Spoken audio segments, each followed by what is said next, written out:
Hello friends, welcome to our channel Learning Notebook. In today's video, we are going to do English chapter Momotaro, the Peach Boy.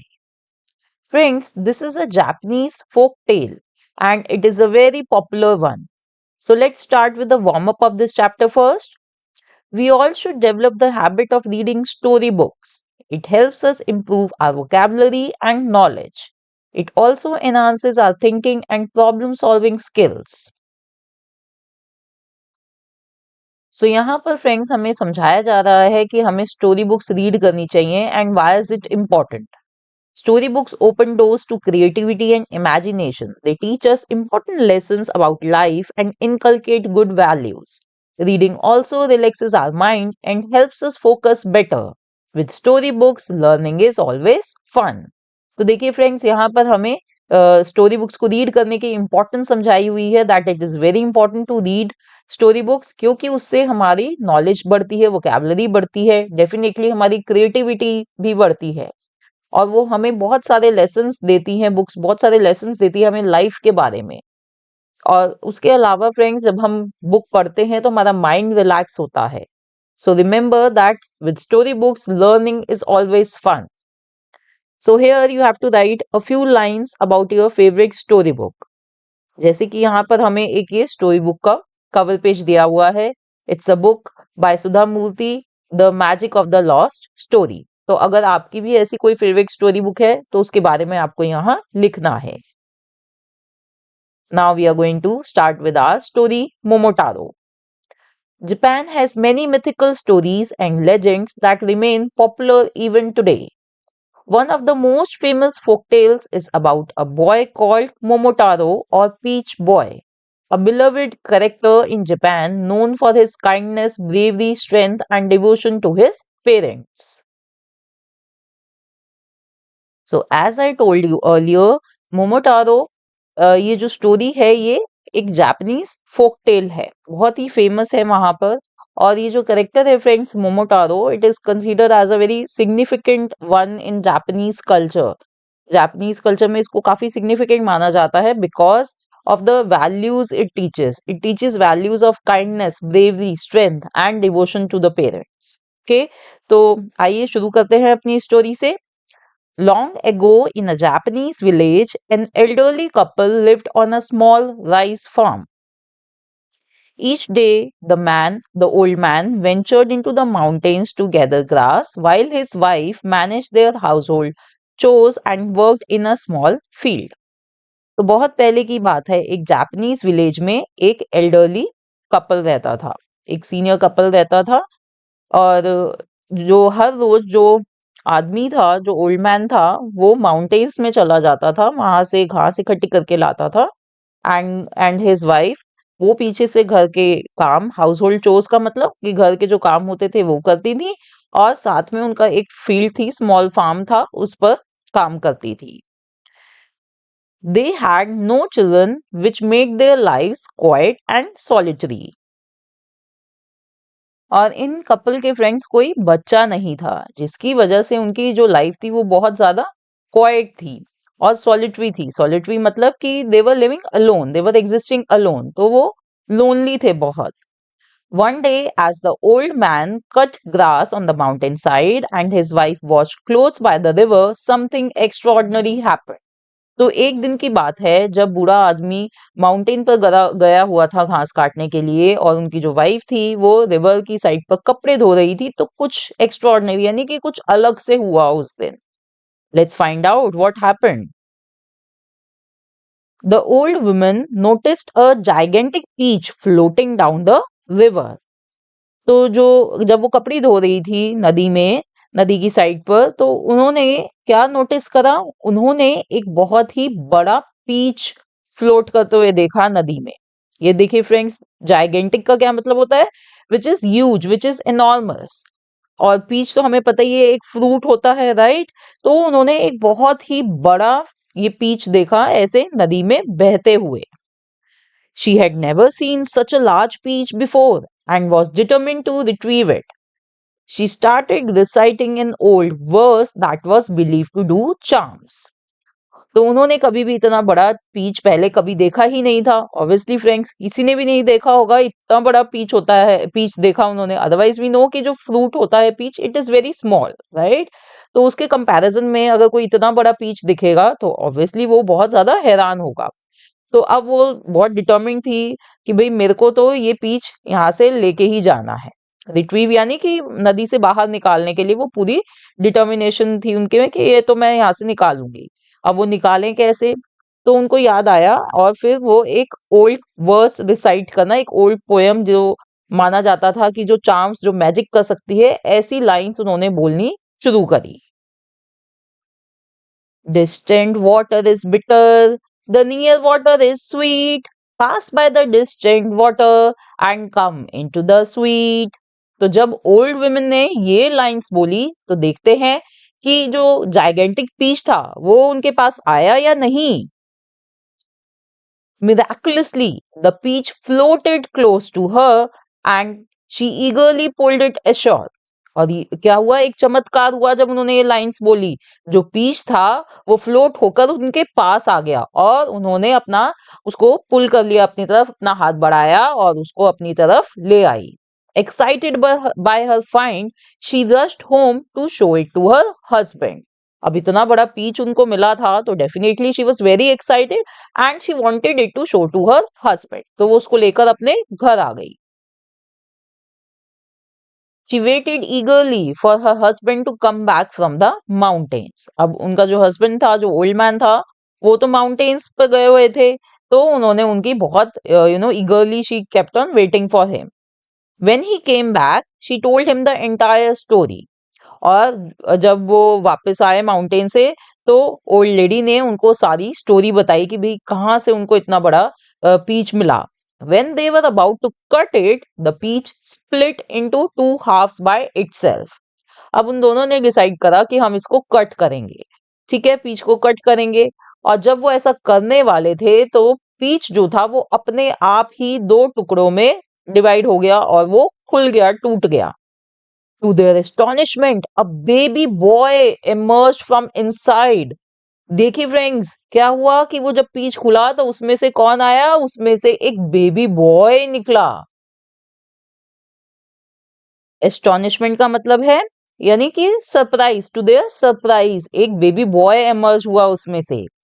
And the child was healthy and radiant and they named him Momotaro, which means peach boy in Japanese. जो वो child था, जो baby boy था, वो healthy था and it was glowing brightly. Radiant यानी कि कोई चीज जो ग्लो करती हो ब्राइटली। और उन्होंने उसका नाम क्या रखा?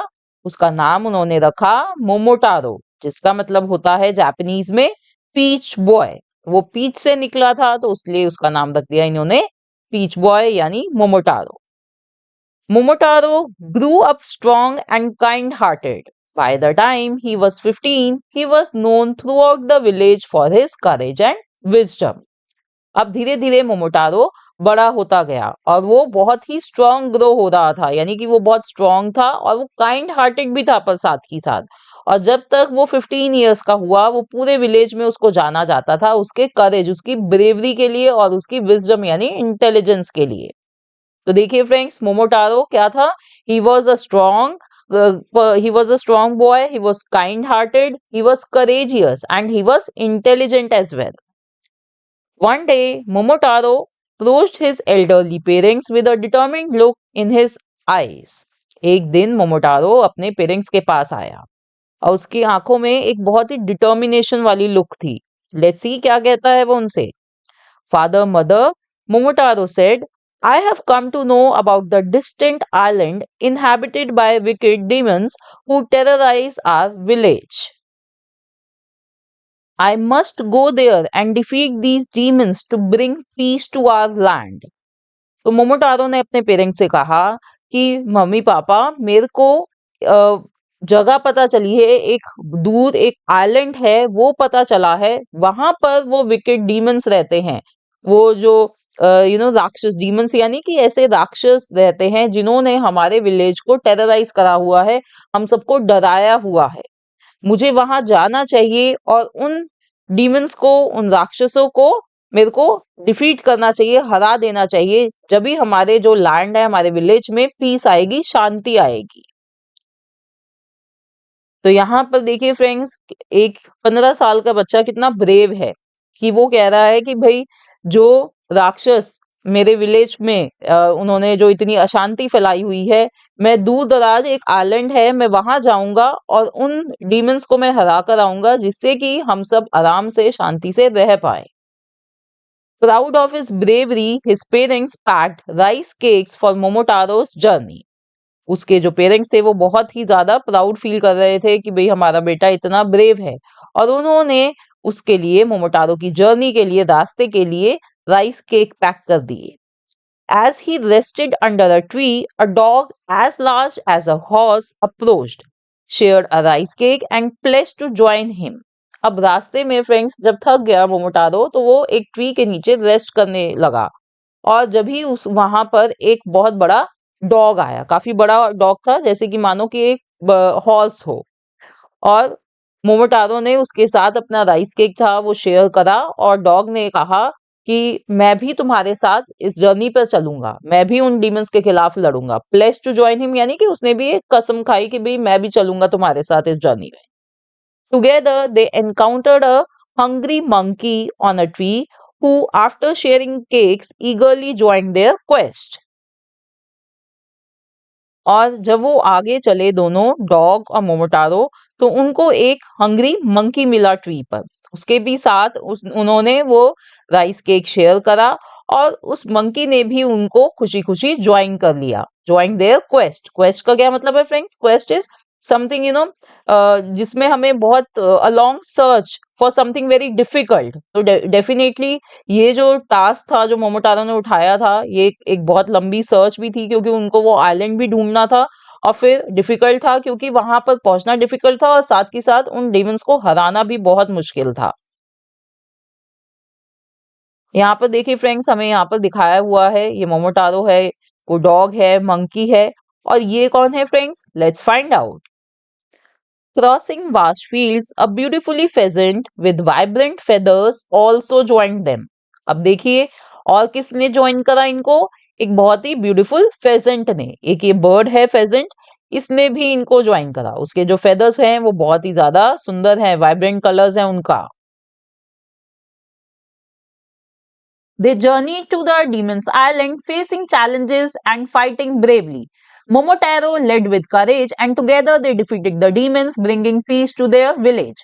तो वो उन सब ने मिलकर डीमेंस आइलैंड तक पहुंचे। रास्ते में उनको बहुत सारे चैलेंजेस फेस करने पड़े, उन्होंने ब्रेवली वो भी फेस करे, और फिर वो एंड में आइलैंड पर पहुंचकर उन्होंने मिलकर डीमंस को डिफीट कर दिया। देखिए, जैसे कि हमें यहाँ पर वी कैन विजुअलाइज कि कैसे वो सब उन डीमन से लड़े, और वो अपने विलेज में पीस लेकर आए, शांति बनाई। They retrieve the stolen treasures and return triumphantly. जो इन डीमंस ने उनका जो पैसा, जो जो भी ट्रेजर उनका था, गांव वालों का जो चोरी करा था, वो सब इन्होंने रिट्रीव करा, और ये अपने गांव वापस आ गए जीत कर। ट्रायम्फेंटली मतलब जीत कर वापस आ गए। The villagers welcomed Momotaro and his companions as heroes. From that day on, Momotaro and his animal friends lived happily in the village, admired for their bravery and loyalty. सभी विलेजर्स ने मोमोटेरो और उसके जो कंपेनियंस थे उन सबको welcome करा as heroes, उनको वेलकम करा, इतना प्यार दिया उनको। कौन कौन कंपेनियंस थे? Yes, dog, monkey and that pheasant. और उस दिन से मोमोटेरो और उसके जो एनिमल फ्रेंड्स थे वो खुशी खुशी विलेज में रहने लगे, और सब उनको पसंद करने लगे उनकी ब्रेवरी, उनकी लॉयल्टी के लिए, कि उन्होंने अपने विलेज के लिए क्या क्या किया। इतने डीमन से लड़ पड़े, वो इतनी दूर ट्रैवल करके गए और इतने खतरनाक राक्षसों को हरा कर आए। And so Momotaro, the Peach Boy, became a legend, teaching everyone the importance of courage, kindness, bravery, teamwork, and the triumph of good over evil. And in this way, Momotaro, he became a legend in Japan. और क्या क्या teaching सीखने को मिलती है, क्या क्या सिखाया? कि भाई हमें ब्रेव होना चाहिए, इससे हमें करेजियस होने की इंपॉर्टेंस पता चलती है। काइंड भी होना चाहिए। काइंडनेस कहाँ से पता चल रही है? When he shared his food with all the animals, right? Bravery, team work, सबने मिलकर डीमंस को हराया। एंड डेफिनेटली जो जीत, किसकी जीत? अच्छाई की बुराई पर जीत। ये सारी चीजें फ्रेंड्स हमें मोमोटेरो की इस कहानी से सीखने को मिलती है। Even today in Japan, festivals dedicated to Momotaro are joyfully celebrated. और आज भी जापान में जो मोमोटेरो से रिलेटेड फेस्टिवल्स हैं, उसको जो डेडिकेटेड फेस्टिवल्स हैं, उन्हें भी बहुत ही खुशी से मनाया जाता है। Okayama and Inuyama are two cities in Japan where annual festivals honoring Momotaro take place. तो कहां पर फ्रेंड्स यूजुअली जापान में मोमोटेरो से रिलेटेड फेस्टिवल्स होते हैं? दो सिटीज हैं जापान में, ओकेयामा एंड इनोयामा। वहां पर हर साल फेस्टिवल्स होते हैं related to Momotaro. Momotaro festival in Okayama takes place around Okayama castle. तो ओकेयामा सिटी में एक ओकेयामा कैसल है, वहां पर ये फेस्टिवल होता है, उसके पास। It features dancing and cosplay related to Momotaro. In Inuyama, the Momotaro festival is held at the Momotaro Shrine on 5th May every year. और इनुयामा में ये जो फेस्टिवल होता है, ये वहां पर जगह है एक मोमोटेरो श्राइन, वहां पर हर साल 5th May को ये होता है। These festivals celebrate the legendary figure of Momotaro and attract many visitors who come to enjoy the festivities. तो देखिए फ्रेंड्स, आज भी जापान में मोमोटेरो को कितनी इंपॉर्टेंस दी जाती है कि उससे रिलेटेड फेस्टिवल्स ऑर्गेनाइज होते हैं वहां पर, और लोग बहुत खुशी से वो फेस्टिवल्स सेलिब्रेट करते हैं and they participate in that festivals. Did you know, if you ever visit Okayama Station in Japan, one of the first things you will see is a statue of Momotaro and his animal friends outside the station. और अगर आपको कभी chance मिले Japan जाने का, तो वहां पर एक रेलवे स्टेशन है ओकेयामा सिटी में, ओकेयामा स्टेशन। उस स्टेशन से फ्रेंड्स बाहर निकलते ही एक बहुत बड़ा स्टैचू देखने को मिलता है मोमोटेरो और उसके एनिमल फ्रेंड्स का। So this was about our English chapter, Momotaro the Peach Boy. Friends, मुझे तो इस स्टोरी को पढ़कर बहुत मजा आया। अगर आपको भी ये वीडियो अच्छी लगी हो तो इसे लाइक करना ना भूले। Thanks for watching, see in the next video, bye bye.